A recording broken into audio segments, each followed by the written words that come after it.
6 preguntas tiene la unidad 14, la unidad de los cálculos. Y comenzamos. Eso que viene ahí, 5 octavos, es lo que se llama una fracción. Una fracción tiene un numerador, el que está arriba, un denominador, el que está debajo. Cuando uno quiere cambiar una fracción a decimal, se divide el numerador que está arriba entre el denominador que está abajo. De esa manera, un medio es dividir un 1 entre 2, es 0.5. Entonces, un medio es una fracción y 0.5 es un decimal, ¿verdad? Si queremos pasar decimales a porcentaje, entonces multiplicamos por 100. Por ejemplo, 0.5 multiplicado por 100 es 50%. Uno expresa 50% en decimales como 0.5 o 0.25, 25%. Y si queremos cambiar el porcentaje decimal, lo que hacemos es dividir entre 100. Entonces, el 75% dividido entre 100 es 0.75. Lo que hacemos es correr el punto decimal. Ganancia o pérdida. Un inversionista no solamente quiere saber si ganó 7,000, 10,000, 15,000 dólares, quiere saber qué porcentaje representó del monto invertido, ¿verdad? Porque es importante, no es lo mismo que yo me gane 100,000 dólares de una inversión de $1.000.000 que 100,000 de una inversión de 200,000 dólares. Si me gané 100,000 de una inversión de $1.000.000, me gané el 10%. Pero si me gané 100,000 de una inversión de 200,000, me gané el 100%. ¿Cómo se calcula eso? Pues la cantidad que me gané dividido entre el monto que invertí, el costo. Y si perdí, pues la cantidad que perdí dividido entre el costo. Eso me da el porcentaje de pérdida o el porcentaje de ganancia. Por ejemplo, un lote costó 28,000 dólares y se vendió en 35,000. Pues la resta da lo que se ganó, ¿verdad? 7,000 dólares. Pero ¿cuánto representó esos 7,000 dólares en porcentaje de ganancia? Serán los 7,000 dividido entre el costo, que son 28,000. Entonces, eso da el 0.25, que es 25%. Oye, tiene buena matemática ahí en el cerebro, ¿no? O es rápido en la calculadora. 25%. 7,000 dólares dividido entre 28,000 da 0.25. Quiere decir que tuvo un 25% de ganancia. ¿Hasta ahí todo entendido? ¿Sí? Ok. Si la casa le costó 125,000 y se vendió en 100,000, perdió 25,000. Ah, bueno, saben restar, qué bien. Entonces, si perdió 125,000, ¿qué porcentaje representó eso de pérdidas? ¿Cómo se calcula? Los 25,000 que perdió entre 125,000, porque es entre lo que le costó. Entre lo que le costó, y le costó 125,000. Entonces, si divido los 25,000 entre lo que le costó, que fueron 125,000, me da 0.20, que es 20%. O sea, tuvo una pérdida del 20%. Correcto. Entonces, ves que fácil es dividir la ganancia o la pérdida entre el costo. Y eso me da el porcentaje de ganancia o el porcentaje de pérdida. Ya tiene una pregunta de matemáticas. Son 10 preguntas de matemáticas, 9 muy fáciles, una sola difícil, como para que nadie saque el 100. Esa pregunta de matemáticas generalmente es una pregunta de área de un triángulo, de un círculo. Entonces, si usted quiere sacar 100, llévese memorizadas las fórmulas del área, del triángulo, del círculo, de todo eso para que tenga el 100. Otro ejemplo más, un lote, se las puedo mandar por el WhatsApp para que las memoricen. Un lote se vendió, para que saquen siempre. Un lote, un ejemplo más, un lote se vendió en 35,000 dólares dejando una ganancia del 25%. ¿Cuál fue el precio del lote? Esta se puede hacer con una regla de 3. La regla de 3, ¿se acuerdan? 1, 2, 3, conocido y un cuarto desconocido, que se resuelve multiplicando 3 por 2 y dividiendo el producto entre 1. Entonces, ¿aquí qué tenemos? Aquí sabemos que el 125% que tiene el costo y la ganancia, ¿verdad? Ese 125% son los 35,000 dólares que fue en lo que se vendió, correcto. Y lo que queremos saber es cuánto fue lo que costó. ¿Qué fue lo que costó? El 100% es lo que costó, porque 125 es con la ganancia. Entonces, el costo, que es el 100%, ¿cuánto será? Entonces, tengo que multiplicar 100 por 35 y divido entre 125 y da 28,000 dólares. Ven que la regla de 3 resuelve prácticamente todos los problemas. Porque la ganancia fue del 25%, entonces si se vendió en 35,000 dólares fue el 125. Acá no utilizan reglas de 3 en los Estados Unidos, lo resuelven de esta otra manera. Dicen 100 del costo más el 25 de la ganancia fue el 125%, eso igual a 35,000 de precio de venta. 35,000 dividido entre 1.25 da 28,000 dólares. Voy a hacer lo mismo, pero sin regla de 3. Correcto. Así es como lo ven sus hijos en el high school acá. Pero en todo caso, las dos maneras de resolverlo son válidas. Lo importante es que le dé el mismo resultado. Comisiones de venta. Las ventas se reparten por lo general entre dos partes. Entre el listing, el que representa al vendedor, el broker que representa al vendedor y el broker que representa al comprador. ¿Verdad? Y por lo general, como es a partes iguales, quiere decir que es 50% para cada uno. O la mitad para el que representa al vendedor y la otra mitad para el que representa al comprador. Correcto. O sea que si es 6%, es 3% para el uno y 3% para el otro. En otras palabras. Entonces, si tenemos que un vendedor que trabaja en Proven Realty listó una casa en $173,000 al 6% de comisión, Terry, que trabaja en Reliance Realty, vendió el inmueble. O sea que este Reliance Realty es el que representó al comprador y Terry trabajó para el comprador y lo vendió en el precio listado. O sea que lo vendió en $173,000. Ambos corredores compartieron la comisión por igual. Quiere decir que 3% se llevó Proven Realty y 3% se llevó Reliance Realty. Si el corredor de Reliance Realty, que es donde trabaja Terry, recibe el 45% de lo que recibió su empresa, ¿cuánto será la remuneración de Terry? Entonces habría que sacar la comisión, el 6% de los 173,000, se divide entre dos porque la mitad la va a recibir Reliance Realty y de esa mitad el 45% es lo que recibe el corredor y Terry ¿cuánto recibirá? El 55%, correcto. Porque es lo que falta para llegar a 100. Claro, si esto es lo que se lleva el broker, lo que se lleva Terry, que es el vendedor, es el 55%. Entonces, haciendo los números, 173,000 por el 6% son 10,380 en totales de comisiones. Dividido entre las dos oficinas, le tocó a cada oficina 5,190. De esos 5,190, lo que le toca a Terry es el 55%, que serán 2,854,50 en la comisión del vendedor. Es simplemente sacar porcentaje. El porcentaje de la comisión total se divide entre dos y lo que le toca a la oficina vendedora se le saca el porcentaje que le tocó a la gente. Si hubiera sido el 60%, pues se multiplica por el 60%, el 70%. Pero esto es, si el corredor tiene el 45%, pues obviamente que el vendedor tiene la diferencia 100, que sería el 55%. ¿Está todo entendido? Ok, ahora vamos a ver una comisión escalonada. Las comisiones escalonadas son para ofrecer un monto más alto a medida que uno venda más caro. Es para incentivar a que uno trate de conseguir el valor mayor, ¿verdad? Entonces, si un propietario dice que va a pagar una comisión escalonada, va a vender una propiedad en 2,5 millones y va a pagar el 5% por el primer millón, el 6% por el segundo millón y el 7% en lo que exceda de los 2 millones. ¿Cuánto sería la comisión si se vende la propiedad en $2,250,000? Aquí en este caso lo que tenemos que hacer es calcular las parciales. El primer millón, 5%, son $50,000. Del segundo millón, 6%, $60,000. Y lo que exceda de los 2 millones, que lo vendió en 2,250,000, entonces sobre esos 250,000, el 7%, que son $17,500. Total de la comisión, $127,500, que es la suma de los 50 más los 60 más los 17,500. Ese es un ejemplo de comisión escalonada. ¿Está claro? ¿Sí? Ah, bueno. Es simplemente sacar las porcentajes parciales, nada más. Gastos prorrateados. ¿Qué significa prorratear? Prorratear es dividir entre las partes. ¿Qué hay que prorratear? Hay que prorratear las rentas, si ya fueron pagadas, hay que prorratear los property taxes y hay que prorratear los intereses que se han pagado en el mes de cierre. Porque, por ejemplo, si vendo una casa que ya está rentada y la vendo un 5 del mes de marzo, entonces ¿a quién le corresponde la renta? Una parte del día 1 al 4 al que está vendiendo y del 5 al día 30 de marzo, al 31 de marzo le correspondería al comprador, ¿correcto? Porque la renta se paga en los primeros 3 días de cada mes. Entonces se supone que ya al 5 el vendedor ya cobró la renta y por consiguiente tendrá que quedarse con lo que le corresponda. Se acostumbra que se cortan se hace el corte de los cierres a la medianoche del día antes del día de cierre. O sea que el día de cierre le corresponde al comprador, el día anterior al vendedor. Entonces, si tenemos un cierre el día 15, ¿cuándo le corresponde al vendedor? Del 1 al 14. Y del día 15 al último, al comprador. Y lo mismo para los taxes. Supongamos una casa, ustedes saben que las casas pagan taxes, es al año siguiente.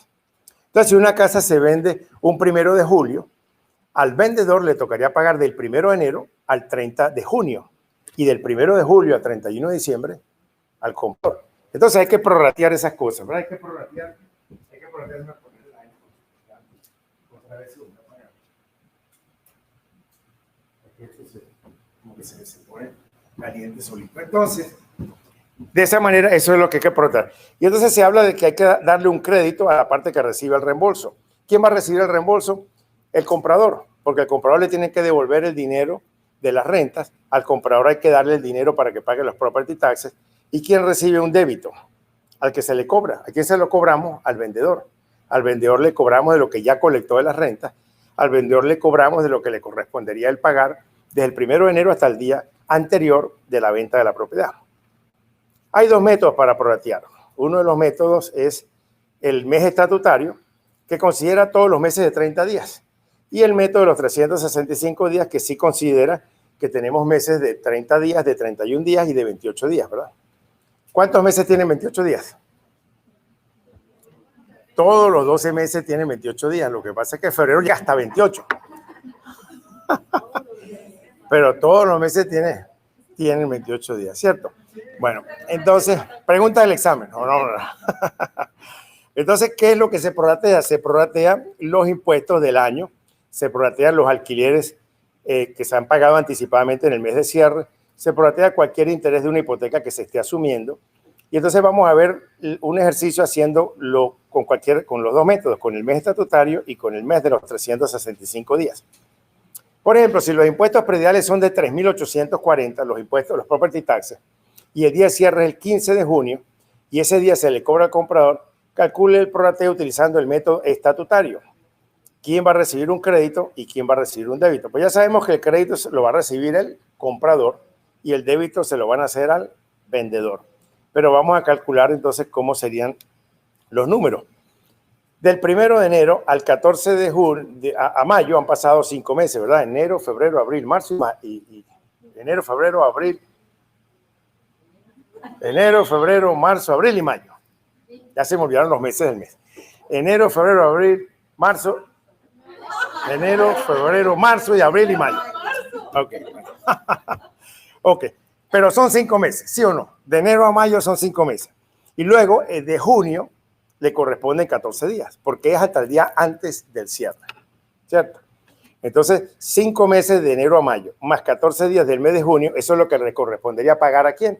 Al vendedor, porque al comprador le tocará pagar desde el 15 de junio hasta el 31 de diciembre. Entonces, si los property taxes a pagar ese año son de 3.840, lo dividimos entre 12 meses, me va a dar $320 por mes, porque en este método consideramos todos los meses iguales, por eso podemos dividir entre 12. Multiplicado por 5 meses, ahí ya van $1.600. Y luego los $320 dividido entre 30 días de cada mes son $10.66 por día. Multiplicado por los 14 días serán 149,33. O sea que el total de impuestos a pagar, que hay que hacerle un crédito al comprador y un débito al vendedor, son 1.749,33.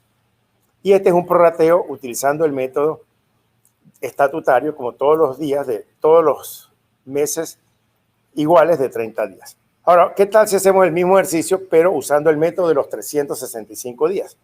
Donde sí considera que un mes tiene 30, otro tiene 31, que febrero tiene 28, a menos que sea bisiesto.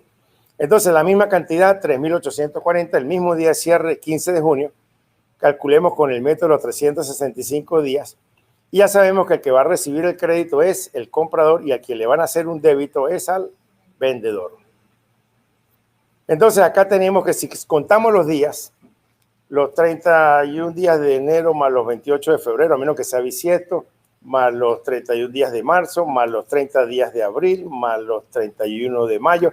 Hay una regla de los nudillos, no sé si ustedes la conocen, que uno hace enero, febrero, marzo, abril, mayo, junio, julio, agosto. Es para recordar qué días son de 30, qué meses son de 30 y qué meses son de 31. ¿No?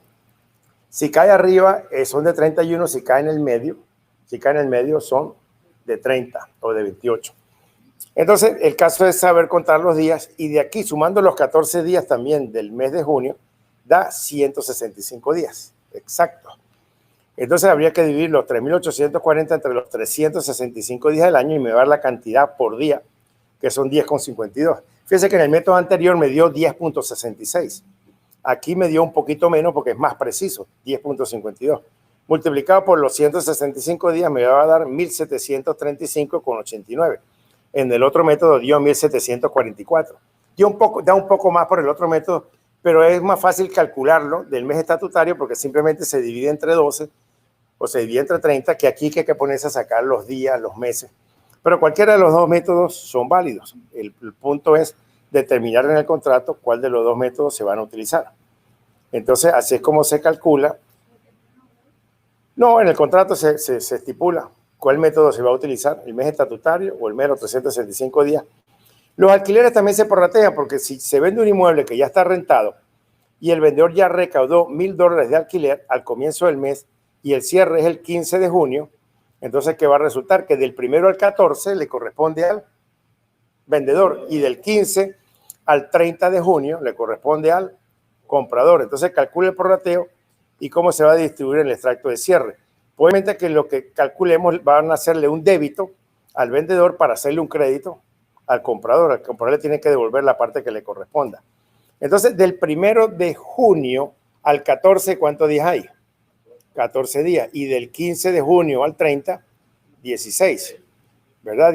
14, 16, 30. Entonces, al comprador le tienen que dar sus 16 días de renta y el vendedor se queda con los 14. Entonces, $1,000 dividido entre 30 días me da 33,33 por día.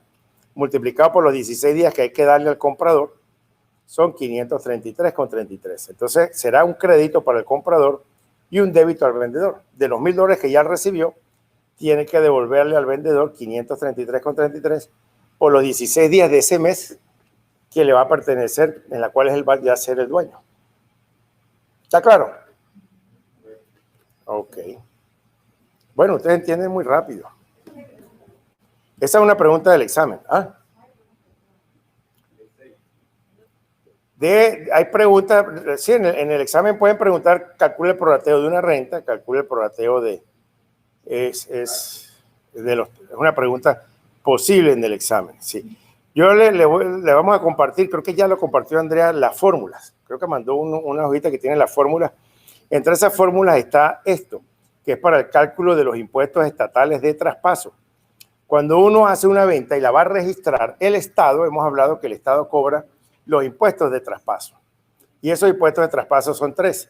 El que se cobra sobre la escritura o deed, el que se cobra sobre las hipotecas o las notas, el notes, y el que se cobra solamente en la hipoteca nueva. En la hipoteca nueva. Son 3 impuestos. O sea que la hipoteca nueva paga 2 veces impuestos porque paga aquí y paga en esta otra vez. La hipoteca nueva. Ahora hay que memorizar el monto. O sea, para calcularlo lo que se hace es que el monto de la escritura, el monto de la venta de la casa, que es el que está en la escritura, se divide entre 100 y se multiplica por 0.70. Se divide entre 100 y se redondea. No hay que olvidar redondear. Porque el cálculo de 100 es porque va a pagar un timbre fiscal, como digamos, con una estampilla que vale 70 centavos por cada $100. Entonces, como es una estampilla por cada $100, dividimos entre 100 para ver cuántas estampillas necesitamos. Pero si da que se necesitan 50.1 estampillas, hay que llevarlo al número superior, 51, porque no te van a vender una estampilla partida en pedacitos.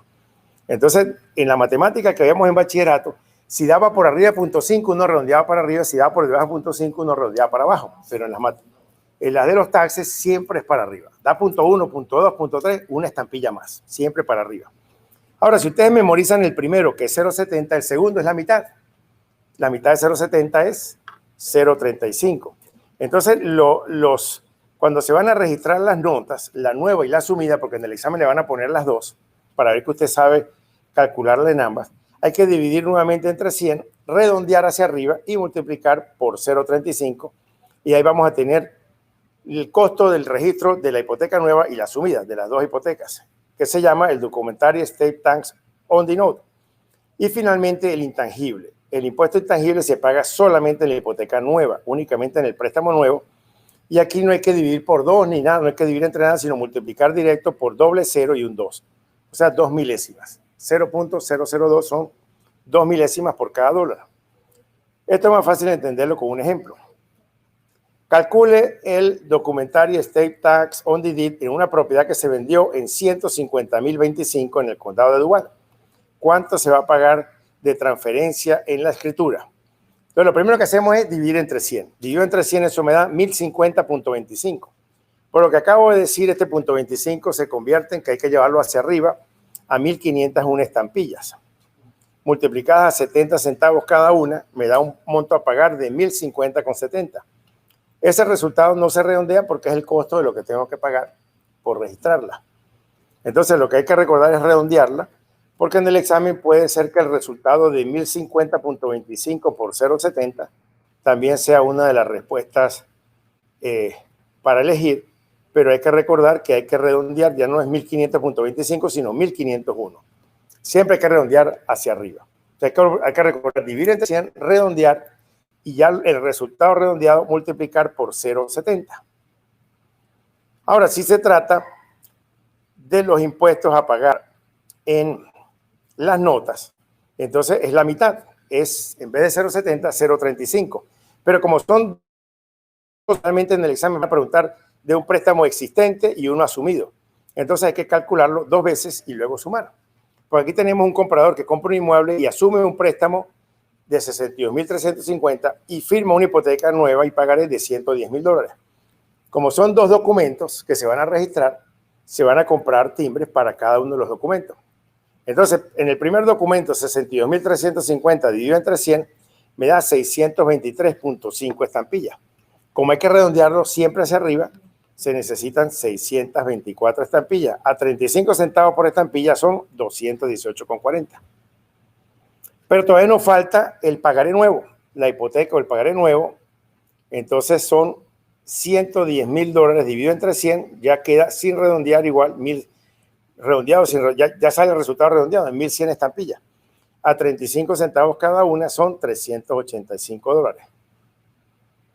Entonces, 385 más 218,40 serán 603,40, lo que se paga por registrar las 2 hipotecas. Entonces, como vemos, es muy fácil, es simplemente dividir entre 100, redondear y multiplicar por 0.35. En el primero, dividir entre 100, redondear y multiplicar por 0.70. Y el tercero es todavía más fácil, pero nos van a querer enredar dándonos las 2 hipotecas, como vamos a ver acá. Calcule el intangible tax cuando un vendedor compra con un préstamo existente de 62.350 y firma una nueva hipoteca y pagaré de 110.000. Calcule cuánto pagará de intangible. El intangible únicamente usa la nueva hipoteca. Como usa nada más la nueva hipoteca, entonces no hay que calcularlo por los 62.350, sino con los 110.000. Multiplicando directamente por 0.002, que da $220 de impuesto intangible. Pero en el examen le van a poner este valor que no hay que utilizarlo. Hay que recordar que siempre el intangible es en la hipoteca nueva nada más. No en la más alta, no en la que tiene más valor, sino en la nueva. Entonces, si dice nueva, 110.000, esa es, y se calcula multiplicando directamente por 2 milésimas, 0.002, y el impuesto intangible será entonces $220. Entonces ahí tienen otra pregunta de matemáticas fácil para responder.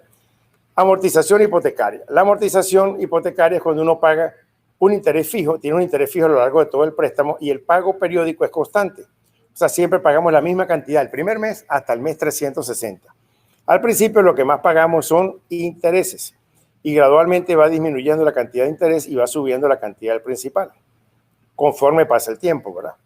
Entonces, ¿qué se necesita para calcular la amortización de una hipoteca? 3 valores: el monto del préstamo, la tasa de interés y el pago fijo mensual. Con esos 3 valores podemos calcular la amortización. Y la fórmula es la siguiente. La deuda, el capital adeudado multiplicado por la tasa de interés, dividido entre 12 es el interés del primer mes. Si a mí me prestan $100.000 a una tasa de interés del 12% anual, entonces 100.000 por 12% son $12.000 al año. Si lo divido entre 12, quiere decir que el primer mes voy a pagar $1.000 de intereses. Si mi pago anual es de $1.500, quiere decir que estoy pagando 1.000 de intereses y 500 abono a capital. Correcto. Entonces el pago hipotecario mensual fijo, le resto lo que yo pago de intereses y me da el pago del principal. Entonces eso lo vamos a entender mejor aquí con este ejercicio. Si un comprador tiene una hipoteca nueva de $120.000, ¿verdad? Y el interés es del 6% y él paga mensualmente $719,46, el comprador quiere saber cuánto de los 2 primeros pagos, o sea, en el segundo mes, cuánto será de intereses y cuánto será de principal. Los dos primeros pagos se refieren al segundo mes. Entonces, para calcularlo en los dos primeros pagos, primero tengo que calcularlo en el primer pago y luego ir a calcular el segundo pago. Entonces, usando la fórmula que les acabo de enseñar, $120,000 por el 6%, ¿cuánto es? $7,200. Dividido entre 12 meses que tiene el año, el primer mes va a pagar de intereses $600. Si el pago fijo de él es de 719,46, le resto lo que paga de intereses, ¿cuánto es el abono a capital, a principal? 119,46. ¿Lo ven claro? Fíjense que al principio pagamos más de intereses, $600, y el abono principal es pequeñito, 119,46. Ahora, como ya le abonó 119,46 para el segundo mes, ya no debe 120,000. 120,000 fue como arrancó la deuda. Pero para el segundo mes le restamos a los 120,000 los 119 que ya abonó de principal y tiene una deuda para el segundo mes de 119,880,54. Por eso que le dicen a uno que si uno manda, además del pago principal, los 719,46, un pago adicional a capital, se va reduciendo el monto de los intereses, porque aquí, si él abonara $200, entonces ya el nuevo saldo no serían 119,880,54, sino 119,680,54. Y sobre eso que le van a volver a calcular en el segundo mes los intereses. Como hacemos aquí, le volvemos a sacar el 6%, son 7,192,83 en el año, dividido entre 12. El segundo mes le van a cobrar de intereses 599,40. O sea, 60 centavos menos que el mes anterior. Entonces, en el segundo mes, como él paga siempre fijo 719,46 y esta vez el pago de intereses fue de 599,40, el abono de la principal en el segundo mes fue de 120,6 centavos. Entonces, la respuesta sería que en el segundo mes el pago de intereses 599,40 de interés y abono a principal 120,06. Esto es muy fácil, pero hoy día uno no necesitaría ponerse a hacer todos estos cálculos porque hay calculadoras que lo hacen, calculadoras en internet que lo hacen. Pero en el examen no le van a dejar usar esas calculadoras porque le dan una calculadora que nada más sirve para sumar, multiplicar, restar y dividir, más nada. Entonces hay que aprender a hacerlo de esta manera. Pero qué sencillo, es simplemente tomar el préstamo, dividir como ve, multiplicar primero por la tasa de interés, nos da el interés anual, dividimos entre 12 y me da la tasa, lo que son los intereses del mes. Como tengo el pago fijo, le resto eso y me da la cantidad a pagar. Ahora, le voy a mostrar una página donde ustedes pueden practicar esto. Pueden practicarlo poniendo otros valores. Aquí tenemos 120,000 del préstamo, 6% de tasa de interés, ¿verdad? Entonces, la calculadora se llama Bank Rate. Bank como banco, rate de tasa de interés. Y esa calculadora es bien interesante porque también sirve para ayudarle a una persona a calcular cuánto dinero puede comprar una casa. La affordability, cuánto dinero, depende de lo que gana y gasta, cuánto dinero puede comprar. Aquí si nos vamos a banco, ¿lo ven? Bank rate, se van a donde dice los loans y aquí hay unas calculadoras. ¿Ven las calculadoras? Hay un loan calculator, personal loan, loan payment, student loan. Estas son las calculadoras. No, pues tenemos que ir a la parte de mortgages. Aquí en la de mortgages tenemos las calculadoras de mortgages. Aquí tenemos entonces el mortgage calculator, el de refinanciar. How much house can you afford? ¿Cuánto? Entonces, en esa calculadora te pregunta cuánto ganas, cuánto pagas de carro, cuántas inversiones tienes. Y entonces al final te dice, usted puede comprar una casa de 300,000, de 400,000, de 500,000. Es una calculadora bien interesante. Pero la que nos interesa para que ustedes practiquen para el examen es la Amortization Calculator. Porque lo que estamos haciendo es calcular la amortización del préstamo. Entonces, si yo pongo aquí $120,000 con una tasa de interés del 6%, ¿verdad? Que es lo que teníamos ahí. El pago mensual va a ser de los 719,46 fijo. Aquí en este botoncito azul le dice muéstreme la tabla de amortización, show. Y entonces aquí vamos a ver la tabla de amortización. Como ven, el primer mes paga $600 de intereses, 119,46 principal, que fue lo que calculamos. El segundo mes abona principal 120,06 y los intereses son de 599,40. Entonces, ¿qué pueden hacer ustedes en casa? Ponen alguna cifra aquí, en vez de 120,000 ponen 150,000. En vez de 150,000 ponen 6, pueden poner 5%, o lo pueden poner con lo que ustedes pagan de su casa, y hacen ustedes su cuenta, y luego entonces se van aquí a la tabla de amortización, para ver si lo calcularon bien, si le va a dar los 624,25 que tiene que darle en el segundo mes. Entonces, como ven, aquí pueden usarlo para practicar esto tantas veces como quieran hasta que recuerden cómo es la fórmula, que es el monto inicial de la deuda, 150,000, multiplicado por la tasa de interés, el 5%, dividido entre 12, me va a dar el pago de intereses del primer mes, que aquí son $625. Como ya aboné 180,23 a principal, para el segundo mes ya no tengo una deuda de 150,000, sino de 150,000 menos los 180,23 y lo vuelvo a repetir. Entonces, como ven, es una manera de poder practicar esto más veces. ¿Ok? Pero una vez que lo aprenden, es fácil de hacer. Lo practican y una vez que lo aprenden, le va a resultar así como, van a estar como pez en el agua. Pasos previos al cierre. Los pasos que se hacen antes de cerrar, pues se pide la hipoteca, se hace el peritaje, el survey para ver que no le hayan invadido su propiedad. El banco ordena el avalúo, se solicita el seguro de la escritura, se preparan los documentos de cierre, se hacen las inspecciones del inmueble. El mismo día del cierre o el día antes se hace una inspección previa al cierre. Conceptos claves relacionados con los extractos de cierre. Hay partidas que son dobles porque se registran del lado del comprador, del lado del vendedor. Las excepciones son el depósito del comprador, una hipoteca existente liquidada o una nueva hipoteca obtenida de una institución financiera, y los gastos, porque los gastos se le cargan o al comprador o al vendedor según quien los vaya a pagar. Los días del comprador son los que utilizan las partidas prorrateadas que se pagan antes del cierre, y los días del vendedor los que se pagan después del cierre, como vimos ahora en el ejercicio que prorrateamos las rentas y que prorrateamos los property taxes. Entonces, en el extracto de cierre del vendedor, lo que se le acredita al vendedor es el precio total de compra, el dinero que él va a recibir después de los gastos y otros elementos prepagados. Y lo que se le va a restar, lo que se le va a debitar al vendedor, que se le va a quitar o a restar, son las hipotecas asumidas o recientemente creadas, los impuestos prorrateados que le correspondan pagar a él, cualquier alquiler adelantado que ya haya recibido anticipadamente, los depósitos de garantía, las estampillas esas estampillas documentales sobre la escritura, la que vimos que se multiplica por 0,70 después de redondear, se acostumbra que las paga es el vendedor. O sea, el registro del DIT generalmente lo paga el vendedor y el registro de las hipotecas las paga el comprador. O sea, el comprador paga tanto el de las notas como el intangible, y el vendedor generalmente paga el registro de la escritura, que es dividir el monto de la venta entre 100 y multiplicar por 0,70. La comisión del corredor sale como una partida pagada en el extracto del seller. El seguro de la póliza del propietario, el seguro del título, generalmente la paga el vendedor. La preparación de la escritura y el honorario de abogado del vendedor, si lo hubiere, lo paga el vendedor. Generalmente en el cierre hay un solo abogado y representa al banco.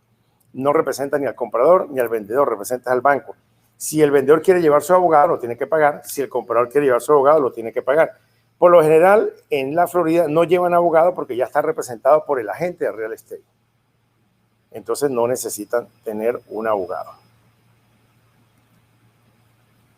El extracto de cierre del comprador. Las partidas acreditadas al comprador tienen la consignación del depósito de la oferta, las hipotecas asumidas o recientemente creadas, impuestos prediales prorrateados, los intereses impagados o alquileres adelantados. Todo eso se le acredita al comprador, ¿verdad? Si ya pagaron unos alquileres, y cualquier depósito de garantía son créditos del comprador. Y los débitos del comprador es el precio de compra, que es lo que él tiene que pagar por la casa. La póliza del lender la paga el comprador. Las estampillas documentales sobre las hipotecas del pagaré la paga el comprador. El intangible sobre la nueva hipoteca la paga el comprador. El registro de la escritura, el registro de la hipoteca, los honorarios del abogado del comprador si lo hubiere, y la preparación de la hipoteca y el pagaré lo paga el comprador. Al final del día del cierre se hacen los balances. Los débitos menos los créditos son lo que tiene que llevar el comprador en el día del cierre.